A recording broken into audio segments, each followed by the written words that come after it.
รถที่ใส่ลูกปั้นหลวงพ่อเหรอเจ้าโอ้มีหลายคันจำไม่ได้เมื่อวานนี้นะต้องไปพอก่อนลุงโบใช่ต้องขอเวลาได้ถ่ายรูปไว้อยู่ได้ถ่ายรูปไว้ไหมเจ้าเดี๋ยวไปตีพอเก้าครับเดี๋ยวไปตีก่อนถ่ายรูปไว้พอทุกคนศูนย์นานไม่รู้มาจากไหนมันสนุกขนาดนะครับรถกันตีไฟไหม้เนื่องจากเป็นแก๊สระเบิดเนาะครับลุงโบมีถ้ารถไฟไหม้นี่ถ้าไฟไข้หูต้องทำหลังไม้เอาครับเจ้าประกาศหน้าไม้ไม่ได้เจ้าวันนี้อันน้องขอเพลงถึงชั่วก็ผัวเธอถึงชั่วก็ผัวเธอก็ผัวเธอเดี๋ยวเปิดเธอมีกับเจ้ามีครับเจ้าเดี๋ยวเปิดเจ้ามอบให้กับใครมอบให้กับมะคินเนี่ยมอบให้กับว่ากาแม่โอหลานดิบแม่จริงแก้ว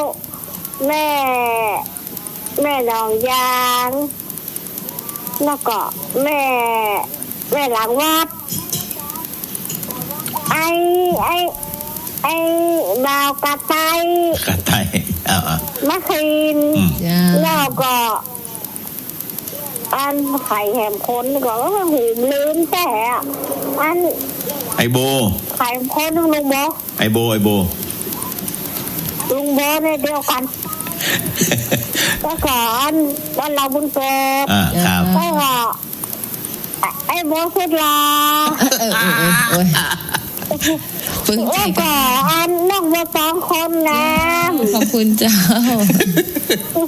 เห็นแล้วจะวิ่งหนีกันขอบคุณเจ้าเดี๋ยวเปิด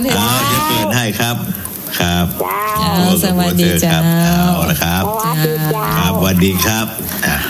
มีอะไรเปิดใจขนาดเลยเมื่อกี้เราพูดถึงแม่ทองสายแม่ปุ้มเนาะดอนแม่ปุ้มดอนทำกอกคาใช่ไหมใช่หลวงพ่อรวยเนาะ313แม่เสียงร่ามีรหัสด้วยแล้วเอาอีกสักหนึ่งสายสวัสดีเจ้าสวัสดีเจ้าจากไหนเจ้าสวัสดีแม่โกงเจ้าแม่โกงมางานหลวงพ่อหรือเปล่าแต่ว่าบ่ได้ไปเจ้ามีอันสารหนีป้าไปส่งเจ้าไม่มีสารคนนักอีกเจ้าโอ้โหคนบ่ยังคือบอกว่าเท่าใดเจ้าแรงศรัทธาเนาะมันนับจำนวนมันคือไม่มีที่ยืนอ่ะใช่คนนักตอนนี้เลยตอนนี้ก็นักเบียดเสียดกันโอ้โหลงทานวันนี้แหมวันก็เจ้ามีวันพุธวันเจ้าวันพุธช่วงเช้าทำบุญตักบาตรข้าวสารอาหารแห้งเจ้าวันนี้ความเพลงอย่างเจ้าขอเพลงอันสาวสมัยเจ้าสาวสมัยหมอเพื่อไผ่เจ้าหมอเพื่อตัวแม่โกงแล้วก็แม่อ้อยแม่น้อยตะโถกเนาะแล้วก็อันยายกิ่งแก้วแล้วก็ลุงโบน้องบัวตองขอบคุณเจ้าขอบคุณเจ้าเดี๋ยวเปิดให้นะเจ้าสวัสดีเจ้าสวัสดีเจ้าครับเพลงเก่าๆที่ยังอยากฟังเนาะยินดีกุเสียงกุสายรอบต่อไปเราเนี่ยเจ้าชอบเธอเขาปักใต้นะเพียงอะไรนะชอบไม้ครับแล้วก็ใบตองลมน้ำตามายังเจ้าเอาฟังกันครับ2บทเพลงเพราะครับเอาเดี๋ยวก่อนเอาสักสายครับอุตส่าห์โทรติดแล้วครับสวัสดีเจ้าสวัสดีเจ้านั่นเดี๋ยวกัน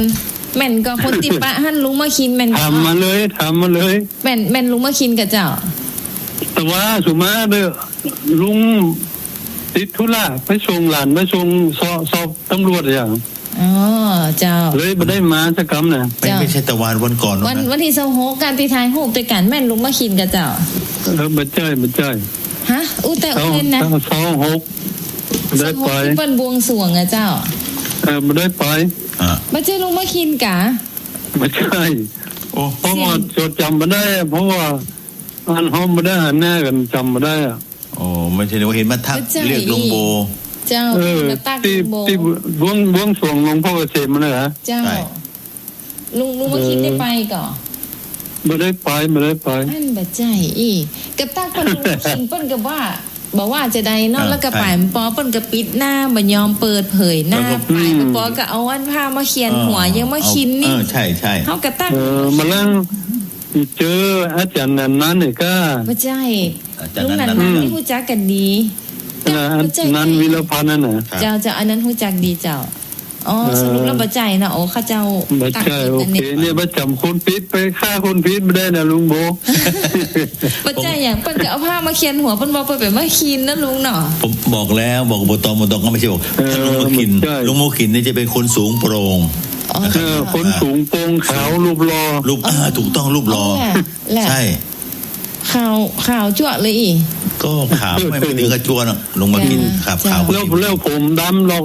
ขาวดอกเหลาน่ะมันจะผมดำก็บ่ดำขาวก็บ่ขาวนะเจ้าโอ้อันสุมาเตอร์โอ้ก็ไปตั้งลงมากินเปิ้นก็เป็นเพียงเป็นหยังมากินว่ะเนาะใช่เจ้าก็เป็นนานด้วยเป็นนานอยู่แล้วรอกันนะก็รออยู่นะคนนั้นน่ะสู้ลุงมากินไม่ได้ยังลุงโบว่าก็รอกว่าลุงโบรอกว่าเหมือนกันจ้าวันนี้ลุงมากินมีอย่างนั้นมีปัญหาอย่างนอกเจ้าโอเคขอโชคดีเจ้าวันนี้ลุงมากินขอเพลงอย่างเจ้าบัดตันเนี่ยก็ตันอยู่มีทันเอามีเมียเด็กเนาะรักคนแก่เนาะรักคนแก่แล้วกันโอเคขอบคุณมากลูกเสียงลูกชายเจ้าสวัสดีเจ้าสวัสดีเจ้าโอ้อันแผลจ้ะบ่ใจลุงมาคินเขาก็ไปตักเป็นลุงมาคินติ๊กเปิ่นก็บอกว่าเปิ่นเป็นมาคินพอบอกมาคินเขาก็จะโพกหัวเอามาโพกหัวเลยเจ้าเขาก็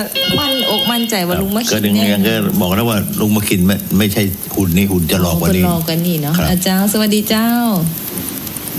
สวัสดีเจ้าดักปิงจ้ะสวัสดีเจ้าโอ้ยวางพอวางแล้วเอาฟังเพลงนะครับฟังเพลงนะครับเพลง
รองน้ำตาแขนซ้ายสักลายมังกรแขนลายมังกรนะครับใช่เจ้าเพลงที่แฟนรายการขอมาเนาะใช่ตอนนี้หลังสายหลังไม้หลังไม้เรายังไม่มีหมดเลยเนาะใช่มีแต่หน้าไม้หมดนะครับแม่ทองสายแม่ปุ้มหลวงพ่อรวยแล้วก็รอบต่อไปก็จะเป็นของหน้าวัดนะพี่ใหญ่หน้าสถานีรถไฟสวัสดีครับจากไหนครับ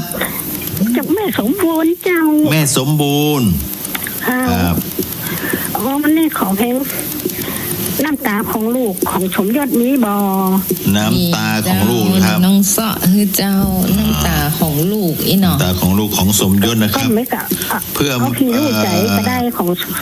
งสมยศพี่ลูกใจก็ได้ครับเจ้าพี่ลูกใจน้องใจน้องหมอเพื่อไผ่เจ้าหมอเพื่อ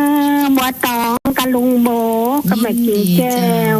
แต่ลุงมาขินตัวเจ้ายินดีเจ้าเดี๋ยวเปิดให้นะเจ้าเนาะเจ้าขอบคุณจันนักเลยเจ้าสวัสดีเจ้าแม่เจ้า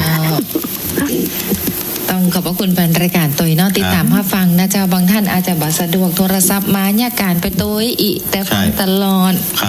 วันก่อนก็แม่น้องดิวเนาะมาตักวันนี้ฟังบอกว่าอีแม่ตุ๋ยฟังลุงโบกับโบตองอยู่เนออีครับขอบคุณมากครับขอบคุณเจ้าอยู่ที่ไหนถ้าฮู้จักเฮาตักได้เลยแต่ถ้าข้าเจ้าบ่ฮู้จักจะบอกกำบอกกำว่าอยู่ตังใดมาจากตังไหนนะเจ้าเฮาสองคนยินดีแล้วมีงานร่วมเอาอย่างเฮาก็ตึงไปใช่ถ้าบ่ได้ติดภารกิจตังใดนะเจ้าสวัสดีเจ้าประกาศให้ด้วยเนาะเจ้าสวัสดีเจ้าสวัสดีเจ้าจากตังใดเจ้าอันนี้แม่วันนี้เจ้าจากตังไหนเจ้าสว่างซันเมอร์สว่างโอ้หายไปไหนนานเลยขอเป็นก้อนดินริมทางก้อนดินริมทางของไอ้ไม้เจ้าหมอบเพื่อไผ่เจ้าหมอบเพื่อไผ่ตังใดก่อมอบเพลงเพื่อไผ่เจ้าประโยเชียงใหม่ค่ะลูกเพิ่งกลับมาไปอยู่เชียงใหม่แหละเจ้าจะมอบเพลงเพื่อไผ่ก็เจ้ามอบเพลงลุงบอกข้างบนตองเสียงทุกสายขอบคุณเจ้าเดี๋ยวจะเปิดให้นะเจ้าเนาะครับเอารอบนี้ก็จะเป็นรอบของเจ้าเดี๋ยวต้องเปิดให้เจ้าสวัสดีเจ้าหน้าสถานีรถไฟพร้อมเจ้าอกหักพักบ้านนี้สายยาเจ้าแล้วก็เพลงหลวงพ่อรวยใกล้จะวันที่1เนาะใช่ก็ขอให้รวยเจ้าครับสำคัญครั้งเดียวเท่านั้นยกช่อฟ้ายกยอดฉัตรมนต์ดกจตุรมุขพ่อขุนหลวงคุณังคารวัดสันทรายอำเภอชัยปราการจังหวัดเชียงใหม่กองบุญ9 บาทหรือตามกำลังศรัทธาผ่านธนาคารไทย545-013-335-2เพื่อการเผยแผ่พระธรรมวัดสันทราย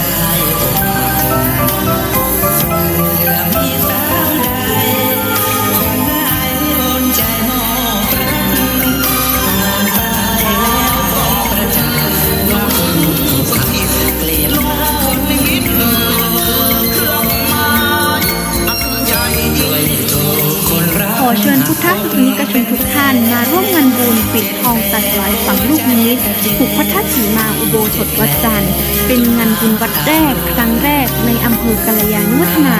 ในวันที่8 ธันวาคม 2565ท่านสามารถร่วมบุญได้ดังนี้สั่งจองดับตัดไหวลูกนิมิตตั้งแต่500 บาทขึ้นไปรับเป็นเจ้าภาพโรงทานถวายพระภิกษุสงฆ์และผู้มาร่วมงานรับเป็นเจ้าภาพสังฆทานถวายพระสงฆ์ชุดละ 3,000 บาทติดต่อสอบถามได้ที่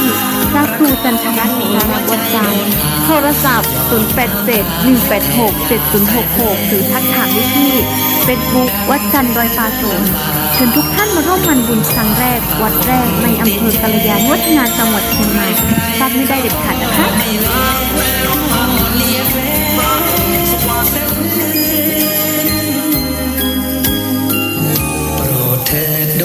ท่านกำลังติดตามรับฟังสถานีวิทยุกระจายเสียงพระพุทธศาสนาแห่งชาติและสังคมค คลื่นเพื่อการศึกษาพระพุทธศาสนาและวัฒนธรรมระบบ FM 104.5 เมกะเฮิรตซ์รายการต่อไปเป็นรายการคดีโลกคดีธรรม